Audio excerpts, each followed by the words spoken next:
everyone. do it. We are live. Well, hello and welcome everybody to the which episode is this? 12? It 12? is? Okay, good. That's what I 12, thought. 13? 12, I I think. think Yeah, I think 12. it's 12. I hope it is. Um I should have just went ahead and said it because now nobody's gonna believe me. People are gonna be like, he just got the episode wrong again. But yeah, welcome. And so for today on Hell in a Handbasket, and if the world really is going to hell in a handbasket over this Trump business, um, we are going to be discussing it's the hottest topic today. I mean, especially today, the news is just like coming out like this. His appointment picks: Tulsi Gabbard, Kash Patel, and of course RFK Jr. This is like the three-headed dragon that obviously, let's say, I don't know what to say, like Well, where do you want to start? Do you want to Yep. start with some of his executive orders, or do you want to start with the cabinet picks? Okay, let's start with the executive orders and then finish up with the cabinet picks because that's a little bit more recent. Let's like a Yeah, little it bit. kind of goes in linear order, right? So he came out on day one. The pen was signing away. I don't know. What do you think? So this is interesting because okay, so we kind of discussed this a little bit on last open mic, and man, last open mic was a doozy. But Wyatt said that he started paying attention to American politics, not you know relatively kind of like late in his life, and he noticed with Donald Trump that this was somebody that felt fundamentally different to him as somebody that was observing from the back, and I think he said that Obama is when he started paying close attention, right? And he was like, you could feel that Donald Trump was trying to fulfill his promises. He was trying to actually do some of the things that he said that he would do. It was more than just the same empty rhetoric that you always hear. And so, if that's the case, I mean, last time around, I was much more skeptical of Trump. Like I was a little bit more hesitant to be on the, let's say, Trump train. I'm still not, wouldn't call myself on the Trump train, but I was a little bit more harsh on him than I am this time around. And one of the things that maybe I just didn't notice, but him doing last time, but this time, boy, he came out like a bat out of hell.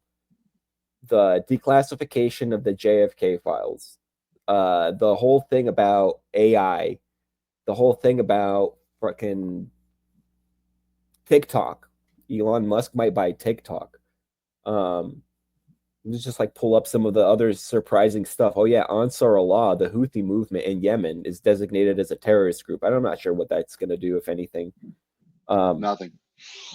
Yeah, but of course, he famously targeted the DEI initiatives, and there was the accident, the tragedy that happened today with the helicopter crashing into the airplane, and people are saying that.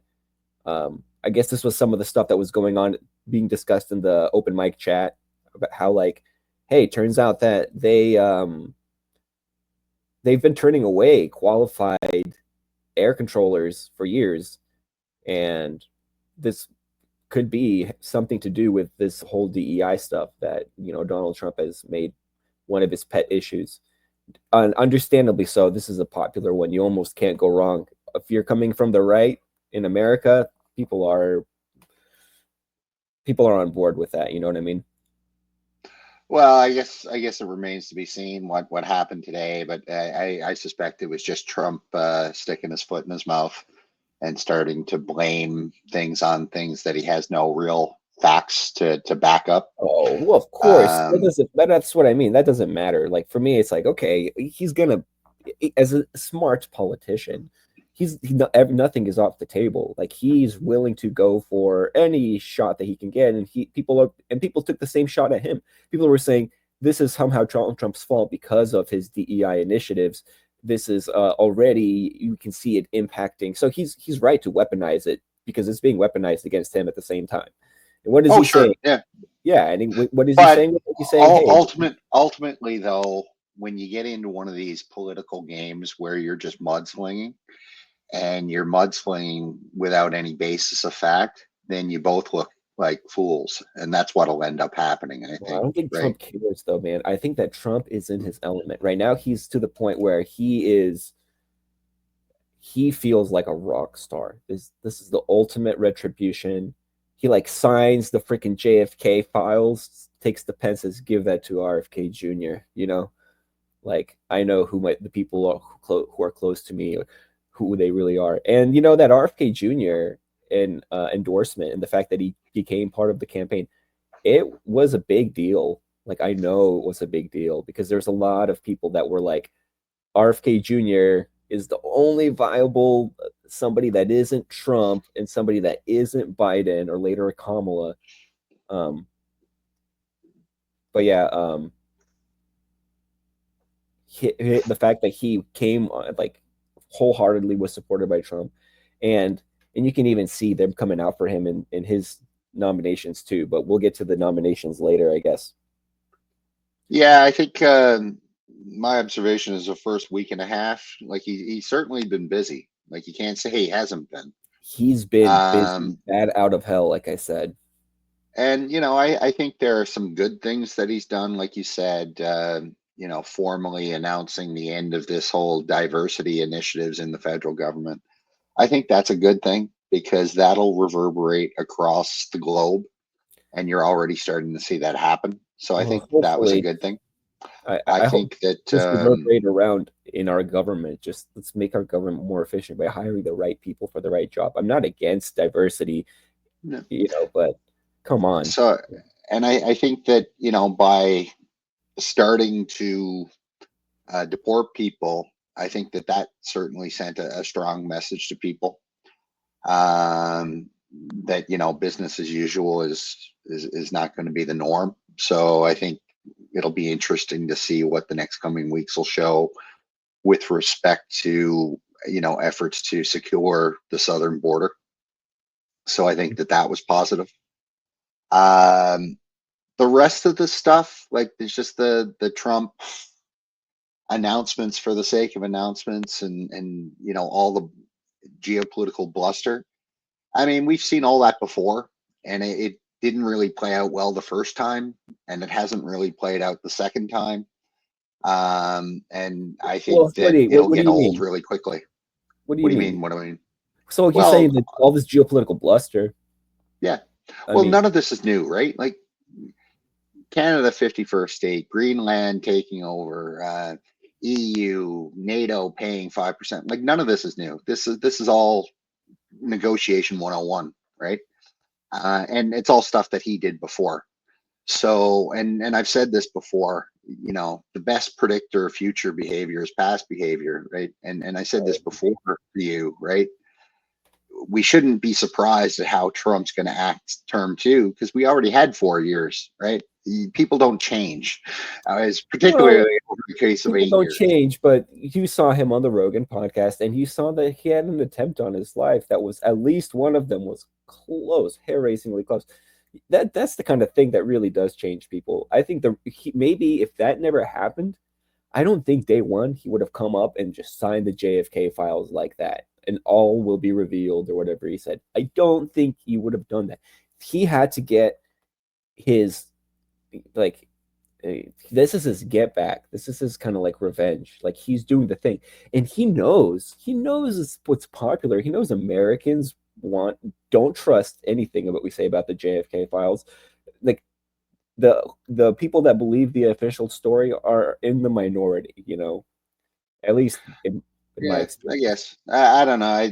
I don't concern myself too much about that. It's stuff that happened 60, Yeah, 70 you're years you're ago, right that right? it's red meat, but it's red meat, and but it is doing something. He's more than just saying, "Okay, I will sign this law that says that the declassification of the JFK files will start in 5 years, right? As soon as I'm not in office, then the next Right. president can put it off." He didn't do that. He signed the release, and I think it's going to be like 3 months or something for them to be released. So, like Wyatt said, he has done some stuff that I hear what you're saying about the rhetoric, but he's done some stuff too that is more than that. Maybe it's like the whole, oh, I'm talking about Greenland, but I'm actually doing something else. on the side. I Well, don't. I mean, you know, declassification of some murder from back in the day. Uh, you know, if that's doing something, okay, great. Like, but it's circuses, right? It's circuses, right? When the people need bread. So you know, I'd be more concerned about getting some more bread, or you know, him focusing on policies that you know sort of matter more. You know, I think we can talk more about the. I want to talk more about the whole AI announcement. On the Oh yeah, surface of it, those are the types of announcements that you might like to see. This one in itself was pretty bad, but those are the types of things that when I think of, you know, America first, right? I'd want to see more investment in the country. Like you want to see that kind of domestic investment. So when he talks about things like that, I think that that will resonate with people because people can kind of equate, okay, this will mean more jobs, more economic activity, stuff like that. Those things are good. But alienating your allies across the world and talking about, you know, declassifications of this and that, I you know, it's kind of counterproductive, I think, for um, you know, the president of the United States. Like he's got bigger fish to fry, I guess is my point. well, okay, that's a little bit of a detour, but I kind of think maybe it's worth stepping into with like, yeah, he's alienating to allies in a certain way, but also I think that he's not like I think that he has his own opinions about how he wants things to be done. Like he probably thinks like screw NATO and screw the European Union, you know. You guys want you guys want us to have you want our nuclear umbrella, you're going to pay for that, you know. Well, you guys are going to pay for the occupation of Europe by American forces. Only they won't though, and that's the problem, right? Well, if they Like won't, then that gives you the right setup to be like, all right, well, we better see that 5%, you're or not though. That's the point. Like you're gonna alienate your allies to the point where they all move away from you, and you're already seeing that, right? but if you don't believe it, if you You're don't already believe seeing the Europeans talk about you know firing up the pipelines with Russia. There was news about that today. So you know that's what happens. So, Right? okay, I missed that, but that's interesting that, I mean, yeah, well, I feel like that's always a talking point that's always on the table. Um, Really, what's happening is the reverse, right? There's fewer and fewer active pipelines from Russia. Well, at least especially the ones going through Ukraine that recently got shut off, right, with Slovakia and stuff. Yeah, but Denmark is working with Russia right now to uh, remediate the Nord Stream. That was in the news earlier this week. Okay. So like all this stuff is happening now, and you know, and that's what I'm saying. If you want to go around effectively acting like a bully, people won't respond to it, and that's what you're seeing. So, what do you think And about his tariffs then? Are you against his steep tariffs? Steve tariffs, Well, the it steep depends on tariffs. the country, I would imagine, right? Like for me, I don't care. It's But I mean, he tariff was supposed away. to like he supposedly promised to impose steep tariffs on countries like Canada. Like, Okay, cool. Go are for you it. See what okay? happens. Okay. So you think like that? Okay, I see. Yeah, No, it's more. no, I just understand how the economy works. Like you could tariff Canada all you like. Like, what do you think will happen? Well, there's going to be exceptions made for the important stuff. That's what will happen. Yeah. So what do you think Canada exports to the United States? A bunch of important stuff, right? Like something like 2/3 of our exports to the United States are oil, gas, and electricity. None of that's going to change. What do you think all the supply lines were built around the oil sands, right? So all these refineries down in Texas Hmm. that get their oils through the pipelines and stuff, what do you think they're going to say? Okay, we don't want your oil now. Where else are they going to get it from? There They've is no other invested. supply. Yeah, they've invested in the infrastructure for that Right, oil. Interesting. right. And you've also got contracts that have minimum guarantees, monthly, annual, all that stuff. It's all baked in the cake, man. And that's what I don't understand. Like the media doesn't seem to understand any of this or report any of this. The oil and gas is still going to flow. You're just Yeah, going to pay 25% more for it, right? That's all.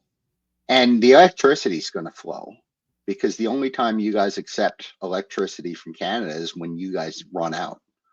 So, that's automatic. It's not like it won't flow because the alternative is you shut off the switch and then all of New York and or Ohio California. and Michigan go dark. Well, it's largely like those three states, right? And Vermont and stuff like that, right? Northeast. But yeah, that all goes dark. So that's what I'm saying. Like, when you actually look at the types of things that we export Mhm. to America, A lot okay, of them are tariff elect. necessary. You Yeah, can't. they're inputs to your outputs, right? Yeah, So it's not like those refineries, if you don't get the oil, it's not like, well, what do you do? The workers will I'm just just gonna be down buy. there doing this, you know. Yeah, So, yeah. The the spice will what flow. The spice will flow. Not right. just the must. And there are certain industries, of course, which would be impacted. I think about the biggest one obviously is the auto industry. So we export about $25 billion worth of cars to the US annually. Okay. 25 billion, not small, right? Um, those would definitely be impacted, right? Because why would you want to, manufacture anything in Canada with 25% tariffs? You would just manufacture those in the US to avoid it, right? Right. And that's what could end up happening. But to that I even say, okay, cool. Go for it. Have the industry. We don't want it. We don't need it. And you guys don't want it either, right? Because neither of us are good at it anymore. Yeah, So, but you have a captive market to a certain extent. With like sure. American companies are going to be making pickup trucks as long as there's a military industrial complex. We're going to be making Ford F-150s. We need to have the backbone for the things that are going to be, you know, Right, cool. But I guess my point is all of the manufacturing capacity in Canada and the United States right now, it's all ICE vehicles, right? Like it's the big three. So I guess my question would be number one, who's buying an ICE vehicle in 2025? Nobody. what's an ICE And vehicle? internal combustion engine. Oh, okay. So So who's non-diesel, but that's still an internal combustion engine. gas So, oh, powered, so gas you engine, mean non, non EV? Yeah, that's what you mean. Okay, got it, yeah, got it. internal combustion engine. I'm an idiot. Okay. So so who's buying an ICE vehicle in 2025 in this day and age? And more importantly, even if you were buying an ICE vehicle, would you be buying it from one of the big three manufacturers like Ford, GM, or Stellantis? No, You're buying a probably Ford. not, because they make shitty cars. So you could say sure we can have a a closed off market. Absolutely. Right. So United States can say we are going to tariff 100% Chinese cars, We already do stuff that like with that. EVs. We already Well, tariff. that's the plan, right? I don't think they've actually put that in yet. I could be wrong. Maybe they have. I But think I think they have, and I think that the actually, Ford, yeah. yeah, But and I I think think, the Ford CEO is still driving around in a Chinese car, and he's like, right. "This is still better than a I Tesla." mean, that tells you everything you need to know, right? So, you could close off the economy to EVs. That's possible, right? If the US just said, we're just gonna tariff the rest of the world. And like you said, have this kind of ICE market for North America. Yeah, that could happen. But I'm kind of like, well, doesn't that mean that the rest of the world just moves ahead of us, which is what would happen, So, Germany um, doesn't have an industry now. Now Germany's going to probably have to move a bunch of their, VW plants over here to the US so that unless they do get Nord Stream open or whatever, Germany's going to have to do something about that. They've opened up a bunch of stuff in China, right? sure. And for the But first time, they probably won't be setting up shop in the US. They'd be setting up shop in China. you don't think they'll be Uh, setting up in the US? If Trump pulls this off, maybe they will. I don't think so because all the European manufacturers are moving to electric vehicles, right? So I don't see any of those companies setting up shop in the US, because the US, like, why would you set up shop in a country that's not an EV leader, when you've got China, which is a massive domestic market in and of itself, right? So you see It, as the world is moving over to EVs definitively. I don't know if that's really. I think there's always going to be some internal combustion engines. Like I don't care if there's a no. Tesla semi truck. That makes zero sense to me. For the Uh, long haul, you need to have actual diesel semi trucks. yeah, but it's all getting legislated out, right? So all the countries of the world, they've already decided that they've moved on from internal combustion engines. So, it's going to happen. And all that means is the ICE, cars, they'll eventually all get pushed out, because they'll be so, it won't be cost competitive to manufacture them anymore, because there just won't be a market for it, number one. And therefore you won't be able to even find parts for it, right? Because parts manufacturers won't make parts for it anymore. For example, gas stations will all shut down. You won't be able to find a gas station on every corner. The price of gas will become more and more expensive. Like, everything about owning an ICE vehicle is just going to become more and more expensive as the EV technology matures. And when So, the timeline for that? that's You what'll think in happen. the next 20 years they're going to stop selling internal combustion vehicles? Yeah. Well, I mean, depends on the country, right? But I thought, I could be mistaken. The initial plan for the US was to have them phased out by 2030. Now, I think Trump will change that. But all the countries of the world, they've all made various pledges and plans to phase out internal combustion Well, manufacturing or isn't cars isn't sales. Trump on board with drill baby drill and stuff like that? Sure. See Yeah, more. he is, but like the rest of the world isn't, and that's the thing, right? Like, you guys can continue on with your imperial measurements, your internal combustion engines, but the rest of the world is just going to move on, No, and dude, I that's don't the want to problem, see. right? I do not want to see the internal combustion engine go away. No, no. I want to be Well, able to take I, a road trip anywhere I want. No. Well, I, but my point is, even with an internal combustion engine, in the future, you won't be able to, because you won't be able to, find gas for it, well, right? yeah. It would take a massive shift in, the automobile industry to happen. But once that shift, if and when it does happen, then yeah, you can't just undo it. You can't reopen all these gas stations, you know. Um, I don't know. We'll see. I kind of hard for me to believe that Americans are like, how are you gonna run a farm on, uh, you know, on a freaking on electric vehicles? I mean, some things I guess you could, you have a completely like autonomous tractors for certain things. Certain things I think you could, but for other things like Depends on the technology. Like the EV battery technology just keeps getting better and better and better, right? And yeah, but keep in gasoline mind, still does it's still not as efficient as gasoline for the weight because the thing about EV batteries is they they're still heavy even after they've spent their fuel sure. versus gasoline engines, you know. Yeah, like, I don't know, dude. I'm not an engineer. What I'm saying is, they seem to be figuring this stuff out. Keep in mind, right? When the car was first developed, There were right more back electric in, ones for a while. Yeah, I they know. were all electric back in the day, back in like the 1880s and stuff, and when they were Yeah. first developed. I actually read a book about this. It was like the history of the internal combustion engine.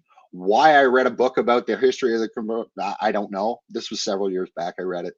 Fascinating book, though. Anyway, um, the long and short of it was, basically, it was the oil companies of the day, Hmm. back around the turn of the century and stuff, just as the that industry was kind of developing too.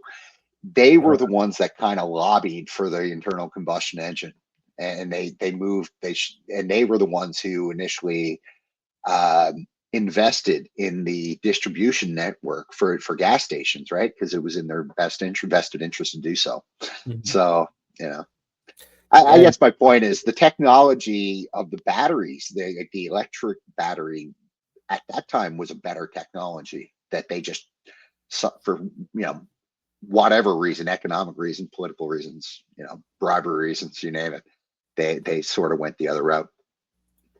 yeah, well, also just the way that America was built, like they really, like we invented the subdivision. They really built the Sure, country up with internal combustion engine vehicle.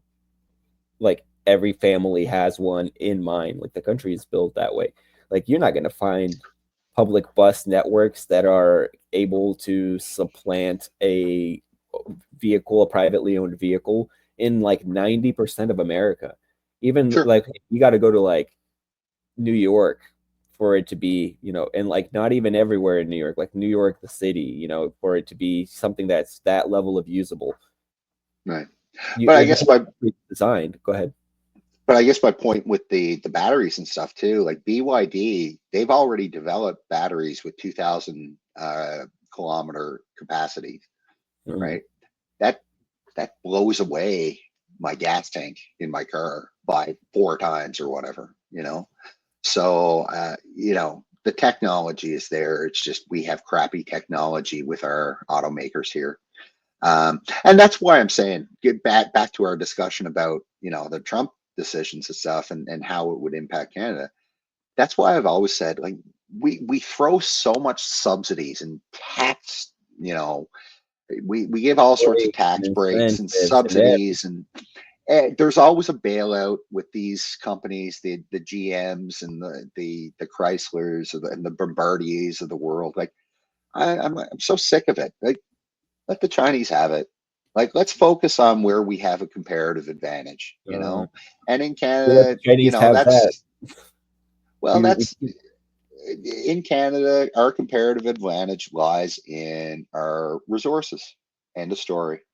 So I'm sick to death of hearing about how important the auto industry is to Canada or the US for that matter. Nah, man, let the Chinese have it. Like we can focus on other stuff where we actually do have an advantage. well, And you and have to and make Humvees, man. You have to make tanks. You need to make heavy transmissions. These are things that, and on top of that, doesn't matter how um well developed the electric vehicle is, the electric fighter jet is a long ways off. Um, oh, no doubt, right? But I'll bet you the nuclear powered fighter jet isn't, right? So or the think electric about it that way. drone. The electric drone is probably Right. right around the corner. Why not? So Um, that's like back to the Trump discussion. I mean, those decisions about the tariffs and stuff. Um, you know, countries will just react. At the end of the day, they always do. So, some will fare better than others. Don't get me wrong; it'll definitely impact Canada, no doubt, because like 78% of Canada's exports go to the U.S. yeah, where the But I guess my point is I don't think it would be as drastic as what people think it would be. And also, you know, we'll then get into a pissing match. We'll end up, freaking tariffing your eggs or some shit like that or your milk and make it up somewhere next thing else and do tit for yeah tat. and next thing you know I'm paying $7 for 4 liters of milk or whatever it is and yay, everybody's happy with that, right? Yeah, That's Canada could what'll be end up happening. so self-sufficient with food nowadays. You guys could it doesn't Depends matter. on the food, right? Like, You can grow enough corn and have enough cows to have enough milk. At oh least yeah, raise. all that stuff. But like any sort of fruit, nothing Yeah. gets grown here. But that's all imported from See, and that's what you Mexico can or import from China or Mexico. There you go, right? Anywhere. But also, speaking of Mexico, though, and his executive orders, before we move off of it, he did declare national emergency at the Mexican border. at the Gulf of So, America. oh yeah, at the Gulf of America. I don't even know what to think about that. That's just like what it reminded me of? It reminded me of total Erdogan move when he was just like, my country is now called Turkey. Like, you have to call my country Turkey. Oh, I'm sorry. Does your atlas say Turkey? Oh, well, you know what? Your textbook is out of date because that stuff is totally in the past. I, the Sultan of Turkey, have decreed upon the entire world. Just like, okay, man. Total, I don't know what to call that. Big dick energy move. I don't know. Oh, you're muted. I can't hear you right now.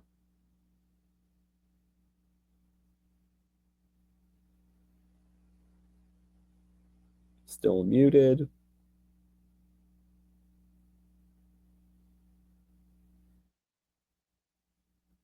You might go through the settings in StreamYard itself and select your input there. I have to do that for certain headsets. But anyway, ending the birthright citizenship executive order. So I guess I'm reading this off of Axios. One of his boldest moves was an attempt to end birthright citizenship for those born to undocumented immigrants, which is protected by the U.S. Constitution. The order faces legal challenges.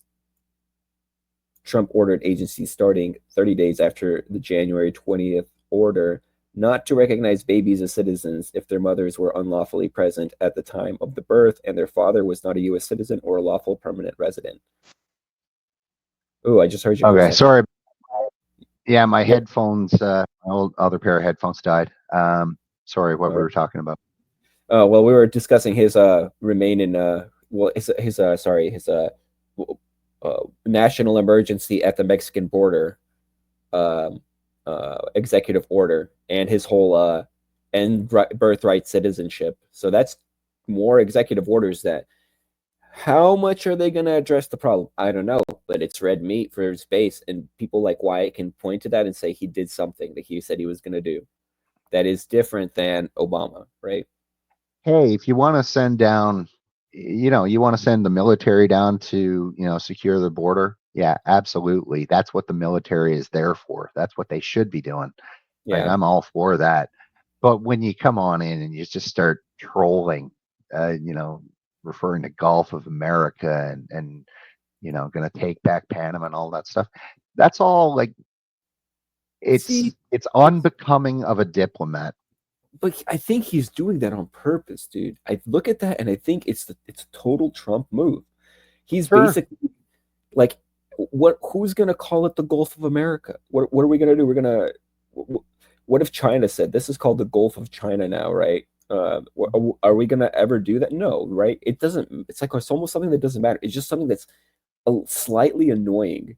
But there's other things that he is doing. Like, I don't know. Have you heard Yudi's theory? So Yudi from Open Mic, he has a theory that the United States wants to grab a buffer zone into Mexico. Now, I don't know why they would want to do this, but a buffer zone into Mexico, and maybe what we do is we have to start by declaring a national emergency and at the border, and then you know what we have to say, we had to put a bunch of you know outposts there with drones to make sure that we can see stuff. And you know what? It makes no sense if the drones are only on our side. The drones should be able to cross over into Mexico's side to really see what these cartels are doing. And you know what would really make the most sense is if our drone operators could also be over there in the joint, here's our command post, here's Mexico's command post, and kind of do a little bit of a mission creep into there, which I still don't know why we'd need to do that, but if that's the case, this is the first kind of shots in Yudi's conspiracy theory. I don't know. Well, I can see that, to be honest with you, but like I said, it'll just fail. So why do it? Like, all you're doing is pissing people off all over the world for unnecessarily in a time when you don't have a whole lot of power left. But he's So throwing red meat to his base, dude. He's great, like his showing up. base, but what you're missing is, but he's also going to alienate everybody else in the world. So your Mexico example, right? Mhm. All that does is going to drive the Mexico to Mexican government into the arms of China more. That's it. So, Panama, same thing. Venezuela, like, you go down the list. but talk is cheap. It's easy to say a lot of this stuff. It's easy to say, okay, we're going to declare a national emergency at the border. It's a little bit harder to do something about that, but you're right in a certain way. Like I didn't think about it this way, but you're kind of convincing me over to your side where a lot of these executive orders have a very showmanship quality to them.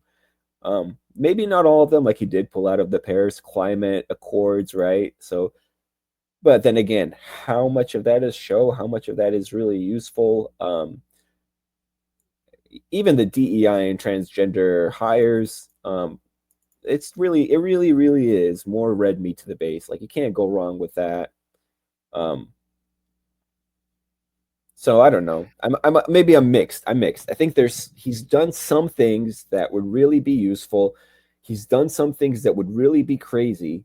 And maybe while all this crazy stuff about the Gulf of America is going on, if he can get RFK Jr., Tulsi Gabbard, and Kash Patel appointed, then that would be kind of worth it to me. Sure. I mean, like, it's not like Trump is surprising everybody. Like, he told everybody, make America great again, America first. America first. That's what he is. America so first. If he goes around bullying other countries and trying to act like he has a big stick, like, we shouldn't be surprised at that. But I guess my point is, okay, I think a lot of countries are just going to say, okay, you guys want to make America great again? You want America first? Great. Okay, at least we know where we stand. Mm-hmm. Now we need to pivot. And when that happens, it's very difficult to get back. And I think that by alienating a lot of allies, particularly at this time of year, or at this time, at this juncture, like, it's a very pivotal moment in history. And I think all it's going to do is it'll actually help benefit China. And I think we're already seeing that. It's like I said, it's just a matter of time before the oil and gas starts flowing back from Russia to Europe. I think that's pretty obvious. It's already happening. Anyway, it's already. They're just doing that with extra. It's just slavery with extra steps for people that have watched Rick and Morty. And you're seeing China's influence in South America grow by the day, and United States can't smack China around like they're Grenada, So, this is a shift that we haven't seen in hundreds of years, really, when you think about it. And we're living through it right now. Where is it a shift, or is it still to be decided whether or not there will be a shift? No, you're fucked. No, the West is on the decline. Absolutely, the shift has happened. Okay. Yeah, the shift has happened, and there's no going back. Like, there's no going back now, because we gave it all away. Right? We gave it all away to Asia. Right? Yeah. Now, granted, we pirated them for years, and we shouldn't have done that. And even if we stopped pirating them and going down, who played the long game? It was China. They played the long game. It was China. They're the ones. And if you ever listen to somebody like Xi or Putin, for that matter, they know that they're playing the long game, right? Like, they always talk about China in terms of China as a civilization, Russia's a civilization, and it's almost like they're dismissive of a country like the United States or a country like Canada, because it's like, I've got stuff in my bathroom that's older than you guys, So, they think of everything in terms of, we're a civilization that's been around for thousands of years. For us to play the long game, what you guys consider the long game for 50 years, that's a moment in time, right? So they certainly have a much more strategic long-term focus than any of our politicians do. And think about it, they still talk about the century of humiliation. So that was one long period of us being humiliated. What does that imply? That implies a collective identity that's quite strong. That implies the fact that all these years later, they still have that collective identity, has this collective memory, and they're not. Right. They haven't let it go, and we probably don't even know. We're like, what do you do? We're good now. We're friends now. You guys helped us take down the Soviet Union. You make our socks and underwear now. Now we're good to go. And China's like, no. This is still part of the century of humiliation, and now we are strong.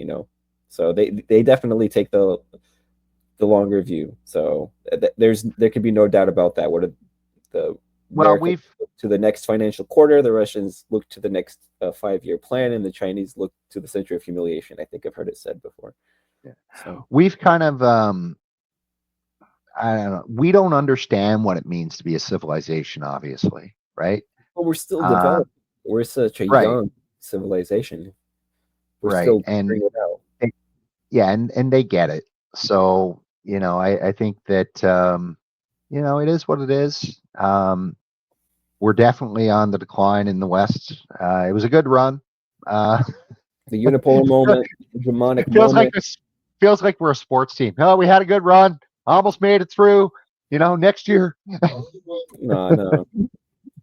It's like we've had a good run, but the next seasons won't be as good. Like the last 2 seasons have been a little bit on the decline. Then we're basically forecasting it's not going to get that much better, most likely, for a while. Well, it requires Go ahead. it requires really smart people with really bold vision, and I've always said this: America is a very powerful nation in the world, one of the most powerful, Yeah, arguably still the most powerful. I don't know. Depending on the day of the week, I might change my opinion. just say we're one But of the 3 great powers in the system. yeah, That's what John Mearsheimer so always says. all sorts of opportunity. America's got all sorts of resources, all sorts of industry, great capital markets. You look at a country like Canada, all sorts of resources. Like I've always said, we can compete. Canada can compete in the industries that they should compete in. Yeah, America compete in the industries that they can compete in. Um, but we need leaders who are, pragmatic enough, who are going to say, okay, we're not going to boil the ocean anymore. We're not going to try to dominate everything. We need to focus on what our core advantages are on, and then work with the various other countries, including China, to help supplement. okay, Right? That's how world history always was. we Right? can't totally do that, but I think we can do a version of that, which is have somebody like Trump in the Trump clan decide, no, we're full on board with Israel. We're fully on board with Israel. And that's one thing that his picks, right? Even the 3 controversial, Kash Patel, RFK, and Tulsi Gabbard, have all been very strong on the Israel, on the like Israel issue, pro-Israel. So you can see that he's just decided, he's just hitched his wagon with some part of the electorate and is just ignoring the other part. And he's just basically making your gamble on saying, okay, I understand you want to, Palestine might be a sore spot for you or whatever, but hey, guess what? Um, if you're, wouldn't it be nice if there was no war in the Ukraine? Or wouldn't it be nice if you had healthy food that you could eat and we addressed our obesity epidemic? I kind of want to get on to the some of the picks. I don't know Oh yeah, sure. what else we got to say about his executive orders, but it's funny because Yeah, I've let's been move looking on at to the his picks. Sure. website. Yeah, depending on the website, they'll all focus on different things that he like. Really, to get the full picture, you got to really look. Okay, so the first things first, just propaganda 101, and this is the once paper of record, the New York Times. As you can see, I do not pay for a New York Times subscription, so I'm pirating this webpage. Tulsi Gabbard defended Russia and Syria. Now she must defend those views. And I love the pictures that they selected. Look at this. They have her like awkward mid sentence. She looks like she's like choking on a peanut here. She's just like she looks like she's heroined out or something here. It's like they really went through and picked out like the real losers. to basically this is okay. Step one, how do you know it's a hit piece, right? Even though it's the New York freaking Times, it's a hit piece because their pictures already right off the bat are extremely unflattering. That's always something to pay attention to. That like this, look at it, it's got 3 authors, right? It's got 3 authors reporting from Washington. Like this is a big Riddle me story this. by a big picture. They couldn't find normal pictures of her. No, they found. Riddle me this though. Any sort of essay, any sort of report, whatever that you've ever had to write in your life, has it ever required 3 people to do it? Especially one this short. Come on, Yeah. this is nothing. There's the pictures and the videos which aren't loading because I'm tired. Dude, I wrote my MBA thesis in a weekend. What do you need 3 people for this for? Well, I'm telling you, man, this is how one way you can tell it. This is a highly produced, highly worked upon, highly brainstormed, like hit piece. This is Sure. organized, right? They're going on her on Russia and Ukraine, and they know who their audience is, so they could just say that she defended Russia and she defended Syria, and most people that are reading the New York Times will make the connection bad. They don't have to Sure. spell that out.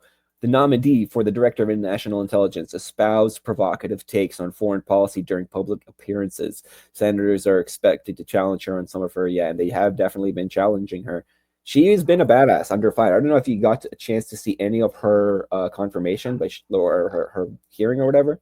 I haven't. I saw a little bit of the Kennedy one, but that's it. Okay, dude, Kennedy also pulled no punches. Yeah, he was good. He was like, they're like, defend your thing about vaccines or whatever, and he stepped into it with him. See, that's what Tulsi did differently. She was more okay, all right, I just want to make sure that I'm getting, this version of Tulsi Gabbard and not the version of Tulsi Gabbard that thinks Edward Snowden should be pardoned. What do you have to say about that? Edward Snowden committed a crime. Oh, end of discussion, I guess. Like they've obviously all 3 of them been coached, and they've been in the game for a while, right? Maybe Bobby Kennedy isn't, but I think him too. He's been around powerful people for a while. Sure. He's ran for president, so they've been highly coached. Kash Patel, I didn't get to see any of his stuff, but I did see. I did get to read about some of it. But anyway, the New York Times. What did you read about him? Because the way I kind of see this, if we put a bow on it, is like Gabbard, if she gets confirmed, which I assume she will, great. Like, I don't think she'll really make a difference either way.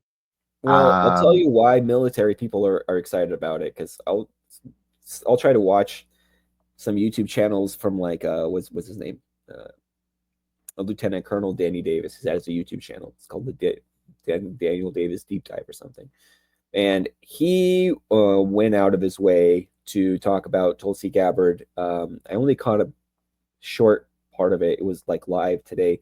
But he basically focused on she's going to be a person in a position where she gives the president the skinny, the long of the short on things, And sure. For somebody like Donald Trump to have somebody like Tulsi Gabbard in that position that has demonstrated that she will, she has a backbone. She's willing to stand up for things. She's willing to publicly leave the Democratic Party and say, you guys are crazy. She's willing to leave the DNC when she says that they screwed over Bernie Sanders. Like, she's put her money where her mouth is. And then she's a combat veteran. She's a volunteer combat veteran. So like that tells you a lot about this person. So I know that people like him and people like Scott Ritter and stuff, even though they don't agree with her about a lot of stuff, they're excited about that. Like, it's one of us. It's a realistic thinking person that is in a position to tell the president, no, sir, this is what's actually happening, Sure. Yeah, fair enough. And that's can't be a bad thing, right? Well, it definitely can't. I've heard this conspiracy theory though that maybe what Donald Trump is doing is he's appointing people in there that have opposing views and that maybe don't really sit quite well with each other to kind of do a The Apprentice, you know, White House cabinet version. Be like play them off against each other, be able to manipulate one No, group I don't against see another. that. You don't think so? I tell you, no. I've been around a lot of construction guys in my life. Okay. Okay. And so not that I know Trump, but I know the type of person that he is. Real estate mogul. Yeah, and those guys, they want people challenging them because they want the best possible outcome. Right? They answer to the rubber meets the road reality at some point, yeah. Yeah. So when Trump says things like, "Oh, I demand loyalty from my people," people see that. Oh, they read that as saying, "Oh, Trump wants a bunch of yes men," and that's not it. Yeah. Trump demands loyalty, and part of that is, I'm going to give you the space to challenge me, right? And you need to be aware that I'm not going to fire you. Right. That's always the vibe I've gotten with him. I could be wrong, but so I think somebody like Tulsi, if she comes in and has an opposing view, as long as she comes in prepared and ready to discuss it and bring the facts with her, great. Well, Where she Trump really impressed in her deposition. She did a good job. and Kennedy will too, and so will Patel. Where past appointees, I think, of Trump's have failed him, those were the yes men.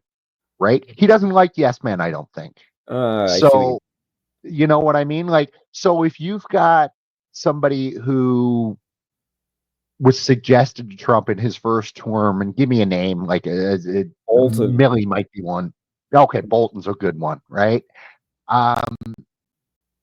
Like some sort of ideologue like Bolton never would have passed the sniff test with Trump, because Trump would have seen through the bullshit really quickly, because Trump would have asked him a handful of questions and he would have gotten the same old spin. You're actually crazy. Yeah. You actually believe they're all madmen. They're all madmen, sir. They're all madmen. Putin's a madman. Everybody's wrong. You need to bomb Iran. Okay, why is he a madman? Explain to me.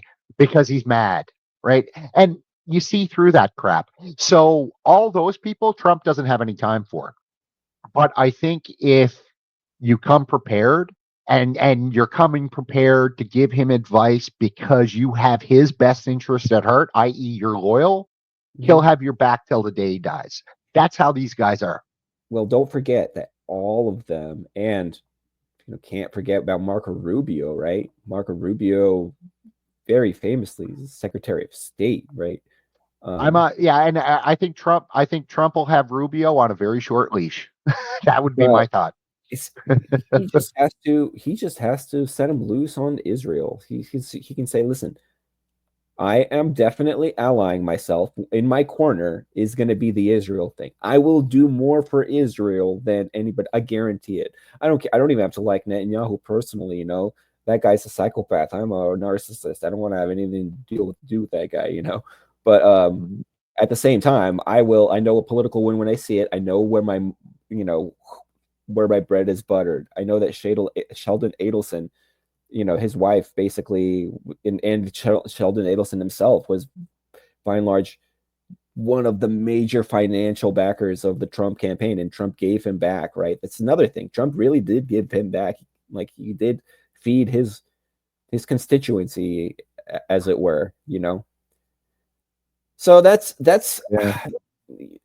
I mean, I don't know, man. You're gonna give me some stuff to think about with his specifically with his executive orders, but still, there's a lot there with his well, dude, you've got France, you've got Macron talking about sending French troops to Greenland to defend Greenland against the U.S. Oh boy, look, Napoleon. Geez, what are we doing here? Check this out. This is such BS. This is literally the opposite of what he said. This actually was a bit that I did see of his being grilled by Congress, where he said that he doesn't have an enemies list, and that he would not seek retribution on anybody. Like, he literally said that. What does the Washington Post say? Kash Patel has vowed retribution. Clearly the opposite of what he said. And how do they get that? Well, in his book, his 2023 book, he said at some point that if he had his way, the FBI's top ranks would be fired and the Bureau's headquarters in downtown Washington would be emptied out and shuttered, and its authority would be dramatically limited and refocused.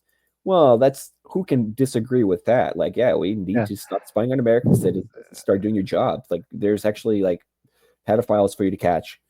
But it's like, the guy wrote this. I think he was a private citizen when he wrote this. So it's like, this is not policy. This is okay. So this is Washington Post. This is, Jeff Bezos. This one has 2 authors. This is how well, like, freaking laser focused they are on taking these people down. And you can see who they really hate. Go ahead. Well, given all the layoffs that have happened at these shill outfits, if we went back 6 months ago, would it have been 6 authors and now they're down to 3? Like,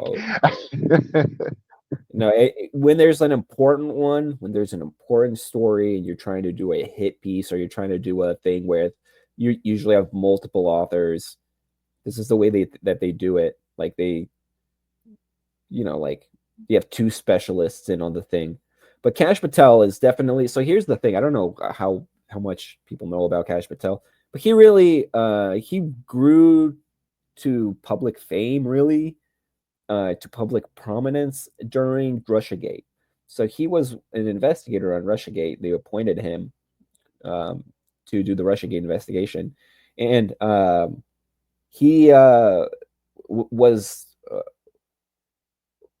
this is kind of where he gets the reputation for being a Trump loyalist and a Trump supporter, because he stuck by Trump on Russiagate, and he said right away, this is something fishy. The Steele dossier is obviously bunk.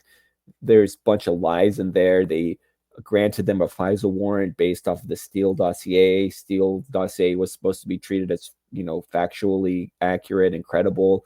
So he was right away. He was like saying, this is a bunch of BS. And he was saying it, like, he was willing to say it. And of course, Donald Trump probably would appreciate any ally he could get at that point in time, because they were really trying to, people were all but certain that the Russiagate collusion, like, hoax was a fact.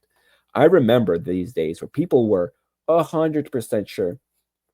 I remember I was like caught a video of TYT, the Young Turks, talking about it at one point, and I'm like, these guys are crazy. They really believe this? And then I'm like, well, let me take a look at their audience. Let me look through the comments, right?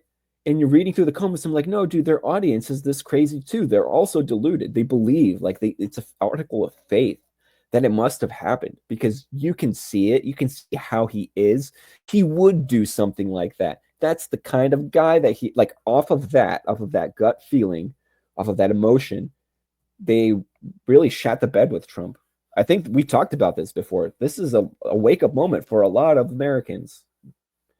Yeah, I don't know a whole lot about Kash Patel at all, really, to be honest. But so he was like a public DA, right? District, and this is like a lawyer, and he has a reputation for being squeaky clean, and he has a reputation for being very pro-Trump. And as you can see, they are hardcore hit piecing him with outright lies. This is worse than the Tulsi Gabbard one, because the Tulsi Gabbard one, squeaky clean is all you need. That's all you need. Yeah, right? they ran after. They even tried to grill him on that, and he was like, "I authorized Congress to get whatever their hands on, whatever they think is necessary. Like, I literally have nothing to hide." So, but I think with Patel, if we're going to say that Kennedy's mandate is make America healthy again, I think his mandate needs to be make the FBI respected again. And they need to do a full review of all their misdeeds of the past, and they need to come up with an action plan on how to mitigate it all, and it needs to be transparent to the public all along the way. If he can like at least Sure. create that roadmap for that That's not happened. in 4 years, that's he'd have, to me, he'd have done his job for 4 years, no doubt, right? But that's what needs to happen with the FBI. They're a broken organization, and they need to be fixed from They need the to be top down. reformed. And see, this is what they hate the most. This is the reason why they're going after him. Because if you look at the people that grilled him the most, it's been these people that are like, well, in your book, you said that there's people in the deep state, and you even gave a list of names in the deep state. That sounds like pretty much like an enemies list to me. It doesn't matter what he says. That's sufficient ammunition for Washington Post to be like, Kash Patel vowed retribution. Look at all this stuff they wrote. At least these two authors did substantially more writing for their two stories. It's kind of like, okay, at least it's and you know what? To be honest with you, Bradley, like I don't. If he didn't charge one person, I wouldn't care. I think after 4 years, keep in mind 4 years not that long. If after 4 years he could at the very least, like I said, do that full, agency review and come up with an action plan of how to mitigate it all, like I said, and how to reorg it if needed. If he can come up with at least that plan and that review, in 4 years, that would be successful to me. So he's the guy to put in charge of this, and he's been angling for some kind of position like this, I think, since Trump's first administration.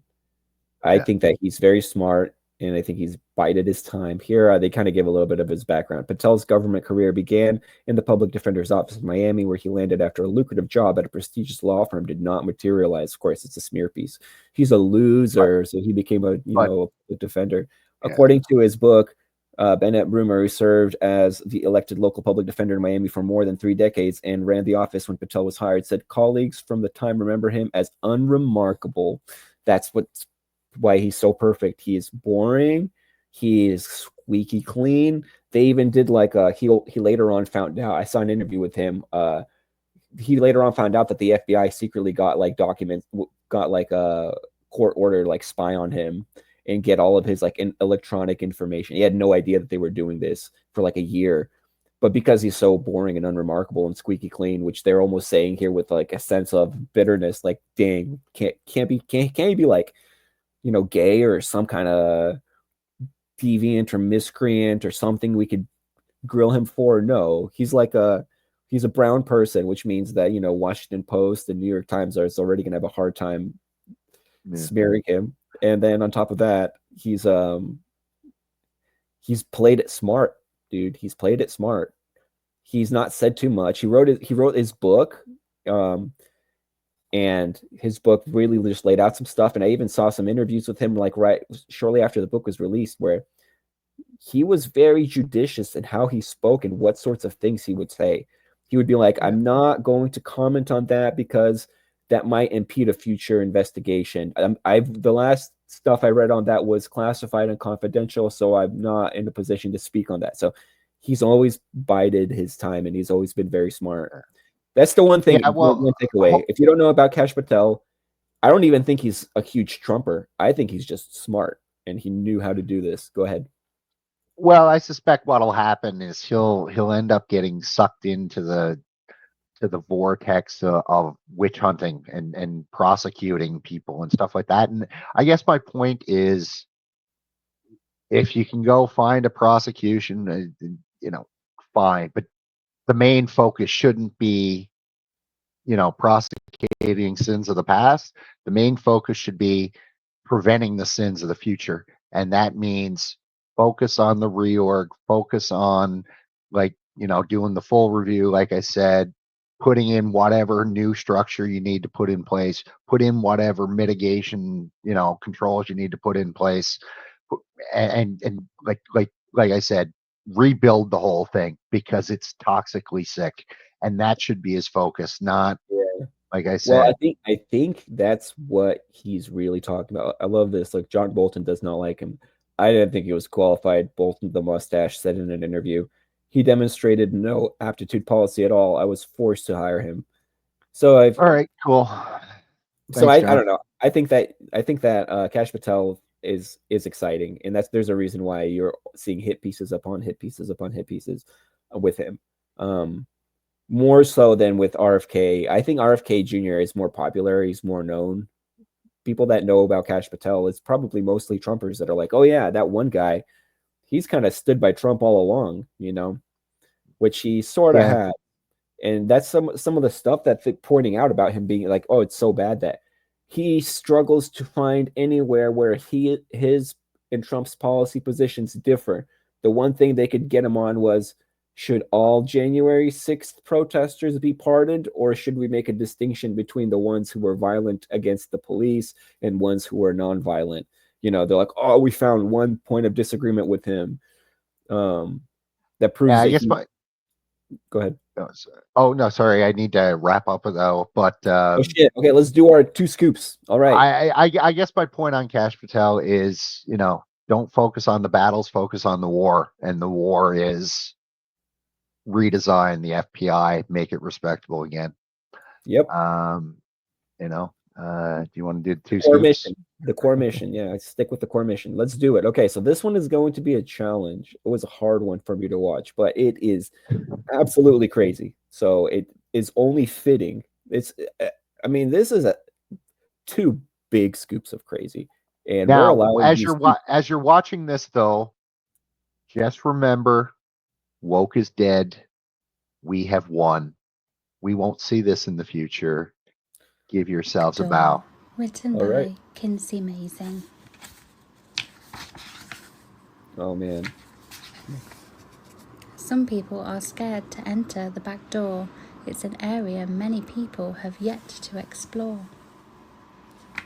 That's what I say to my wife. The front door might be nice and easy, Come on. but the back door can be just as breezy.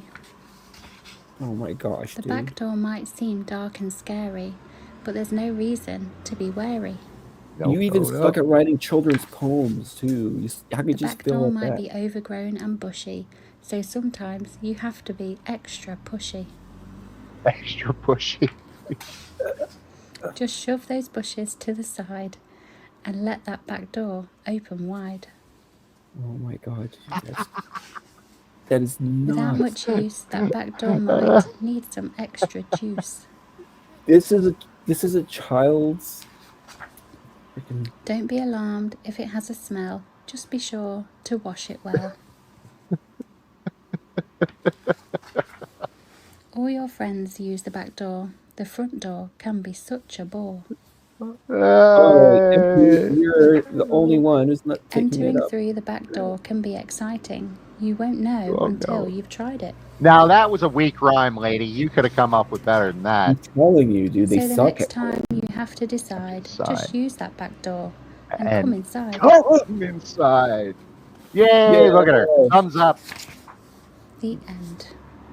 Dedicate to all those afraid. Oh my gosh, dude. This is so disturbing. It's less funny, it's just crazy. It's nuts that this is something that you're okay. I would get it if this is a gag thing that you buy at a porn store that's like, hey, like Right. But this is not.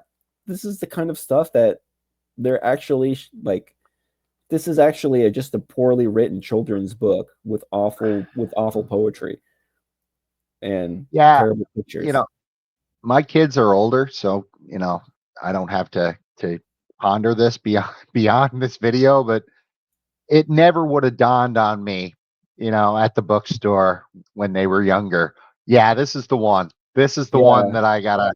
My children need to be educated about, like the back door of the house, of course. And just think about it though. What a sick, twisted, really just diseased society we are, that something like this would be published. It's unbelievable. This is crazy. It's unbelievable. This is more than 2 scoops of crazy. This is multiple. This is 24 scoops of crazy. Where do you? If hopefully the states where that are more conservative already didn't allow this stuff into their. Who's this Kinsey Amazing? Gosh, man, this is poisoning children's minds, dude. I can Why are only you saying imagine these showing are- this. I can only imagine showing a book like this to my father or my grandfather just to see how they'd react to it. They'd look at me like I was some sort of alien being who just looked like their son or grandson, because they wouldn't believe that I would have something like this in my possession, much less read it to a child. And then they'd proceed to beat the crap out of me. What in the hell has happened to the world? Like, where did our parents go? Where did our men go? What happened to this world? I don't understand. Dude, and this is the thing, like, people want to make this out as like, oh, this is a left versus right issue, and that's one of our themes in the show, is that is an illusion, that is a mirage, and one way you can tell is, I'm on the left, I am horrified of this is terrible, this is not something that I believe kids should be having access to in such a young age, even with just the innuendo. I don't care. Yeah. That's not what Yeah. education is about. They need to be doing their sums, as they say. So I know you gotta stop, but this is a crazy one, and this one is like a hard two scoops to go down, because it's awful what we're doing to kids in society. That is terrifying. Well, and that's why, as I said at the very beginning, I think that the whole DEI announcement and stuff will help, because it's like I've said before, At least take we've some won. steam out of it. Yeah, we just got to put, like I always use this analogy. We just got to finish it off. We just got to put the stake right through the heart of the woke demon once and for all. And it's like Nosferatu, just boom, right there, done. Yeah. Then we'll never hear about it again. Expose it for what it is. The emperor has no clothes. The ideology has no legs. And it's just, you see it now all over. It's kind of like George Foreman and Rumble in the Jungle, and he's punched out and he's on the ropes, and Ali just comes in and just whacks him. Right. So he's on the ropes. It's not looking good, but stuff like that should never have been published. I'm sickened by my culture. It's hard to believe. It's hard to believe unless you see it. So we had to show that. But okay, that's Western culture. If you're tuning in from Mozambique, from India or southern Mozambique, this is what we have planned. Immigrate here all you like. We can't wait to get a hold of your children. Yeah. I don't know what else to say. Oh, that's phase 2. Yeah. No, we'll ease them in with phase 1. We can't tell them about phase 2 yet. No, first we start. Phase 1 is democracy and freedom. That's phase 1. Once you believe democracy and freedom, then we can sell you on other stuff. But okay, so that is our episode 12, I believe, of Hell in a Handbasket. Thank you very much for joining us. Do all the YouTube things, like, subscribe, and peace. All right, cheers.